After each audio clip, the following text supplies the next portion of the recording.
বাড়ি থেকে আম এনেছি, আম মাখা বলে কেমন হয়? খুব ভালো হবে। ঠিক আছে, তুমি বানাও, আমি খেলি। হ্যাঁ ঠিক আছে, দাও আমি তোমাকে আম মাখা বানিয়ে দিচ্ছি। ঠিক আছে।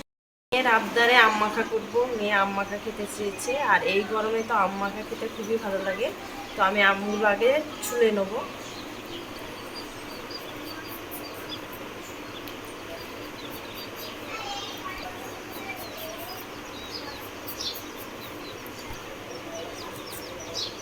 আমগুলো ছিলে নিয়েছি, আর এখানে দুটো কাঁচা লঙ্কা নেবো, যেহেতু আমার মেয়ে খাবে, আর লবণ আর চিনি। তো আমি এইটাই করে আমগুলোকে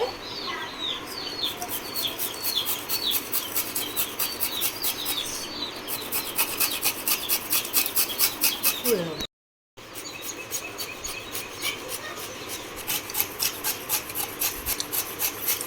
হ্যালো গাইস,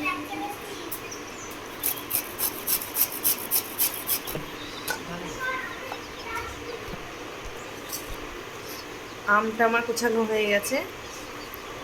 এবার এতে আমি, মেয়ে বলেছে মা দুটো কাঁচা লঙ্কা দেবে না, একটা দেবে, তো আমি একটা কাঁচা লঙ্কা দেবো। দেবো পরিমাণ মতো লবণ, চিনি, মাখিয়ে নেবো। এবার দেবো একটু সরিষার তেল,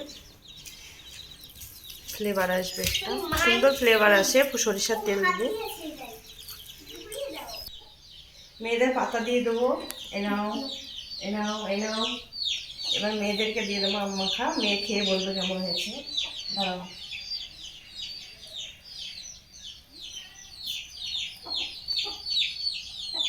বলো খেয়ে কেমন হয়েছে আয়াত।